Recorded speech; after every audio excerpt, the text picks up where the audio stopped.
Hey Akemi, here's your video I said I was going to post for you. It's probably more than you need to know, but maybe you can use some of the stuff to incorporate into your training that you're going to be starting back up. So I was talking about making sure you get it on your foam roller or get your trigger point gear you have, and use that little ball on the arches of your foot. So, or if you have a roller, you can do the same thing, or a tennis ball before you run or bike even. Get on that ball and kind of massage the bottom of those feet, those arches. You can do it sitting down to start out with, and then have in a chair, so you can kind of control how much pressure you have a little bit better. And as you feel like you can handle more pressure, then you can stand up like I was doing and get a little more of your weight going into that foot or into the ball. And I don't know how hard the little ball is with that trigger point setup you have is, but you could also use a lacrosse ball when you get to that point. That's a lot firmer, or if you have a tennis ball laying around, that's a little bit softer, but you could start with that too if you don't have your little ball anymore. So I'll start with the arches and then just kind of work your way up, and then do your calves. Calves get worked a lot obviously when you run, and then you can do your glutes. With the roller you would be sitting down on it this way. With the roller you have a little more surface to work with. So I would lean to whichever side I was going to start with. So it's going to get your glutes, but also your hips, kind of the backside hips. And then to make it a little bit more intense, you could prop the leg up. You've probably done this one, or seen people do this one. And then you're really going to feel it a little bit more. So I would do both sides that way. You want to spend enough time when you feel like it's making a little bit of a change. So if it's super tender when you start, if after a minute or so it's starting to be a little more tolerable, then you know you can switch over to the other side. So maybe, a minute to 2 minutes, depending on the area. And if the area doesn't feel particularly tender, then you don't need to waste a lot of time on that area. But you want to try to prevent these little adhesions from building up. So just because it's not super tender or super painful, it doesn't mean you shouldn't still roll those areas. And then you're going to want to go to your hip flexors. So laying on, either the ball or the little roller things you have. Get those hip flexors, especially that outer portion. You can even go down into the quads. So again, I'll be laying down, rolling on it. And then also get your adductors, so that inner leg, which is a little bit harder to get to. So you would want to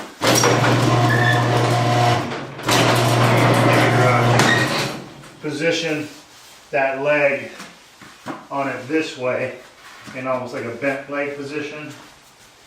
I don't know if you can see this from that angle, but rolling that way. So if I was on the ground, these are my forearms, I'd have my leg this way, and then rolling my body on it, from the knee all the way up to the groin. And that area is going to probably be real tender. Again, quads. And then you can even do your lats. So laying on it this way on your side and putting the pressure down. And then also you can get the back of your shoulders with that little ball. So laying on your back with that little ball positioned back here somewhere, and then putting pressure on and rolling around on that ball. And that's a real tender spot too.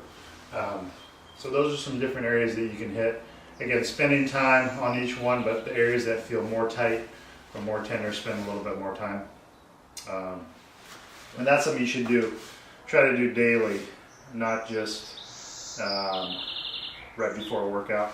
You can do it before a workout and then do it later on in the evening, or if it's a day off and you're not actually exercising, you can still do it. It's for mobility, and again, trying to keep those adhesions or those little tight knots from developing. And again, hip flexors for you, big area. Hips on the backside, calves, and again, rolling those arches. You can also do that upper back or your thoracic spine, which also can get really tight and kind of get immobile. So you would want to lay back on the roller this way. Your trigger point might be too small, so the roller gives you again a little more area to work with, and then getting on it this way.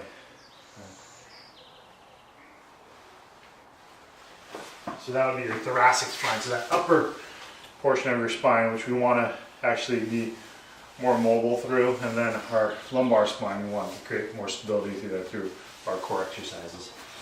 Okay, so and I'm sure you can go to the Trigger Point website, and they probably have demonstrations on all the areas to hit. But again, you got to think about you're using your lower body a lot, but you're also using lats when you swim. So some areas to think about. Then you can go to just some basic kind of activation warm-up movements. You can do leg swings. So again, this can be done before your run or before your bike, where I'm getting my hamstrings in more of a active motion, kind of loosened up, so you do both sides. And then you can also do lateral swing this way. And again, that's going to get the hips, okay, so both sides. Maybe 12 to 15 reps, really kind of a pendulum swing on those lateral ones. And my arms up on a wall so I can kind of brace myself. So we're trying to move through our hip on those and not get a lot of lower back lateral movement. So we want to try to stay nice and solid through my core and then just move through our hips. You could also take, to get some glute activation, and this is a good one, again, to do before your runs or your bikes. And I just took a resistance band, I just tied it off and made it into a shorter, almost like a little mini band. And then I would put that around my ankles. I would stand wide with my feet so there's some tension on the band. And then I'm just going to work on stepping out to the side and back in. Step out, back in. And it's going to isolate that glute, which we need to be strong and help stabilize our hips. So I can do 12 to 15 reps to the left or to the right, and then go right to the other side. I could then do a forward step, backwards, same thing. I can do backwards on both sides.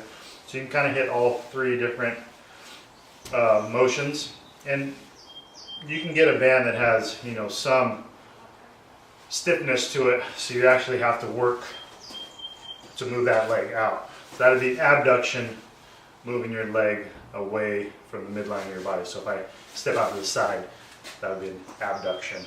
And again, you're going to feel it. If you have enough resistance on the band, you're going to feel it burning those glutes, that's what we want.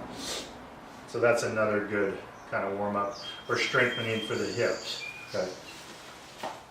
So you could go out and buy a couple of these bands, some different resistances, or they make little mini, almost look like big rubber bands, little mini bands you can order online, and they're super cheap, and you can get some different colors. And as you progress, go to a heavier or a band with more resistance. That's a good one to incorporate into your warm-ups as well. Core exercises, let me check time here real quick.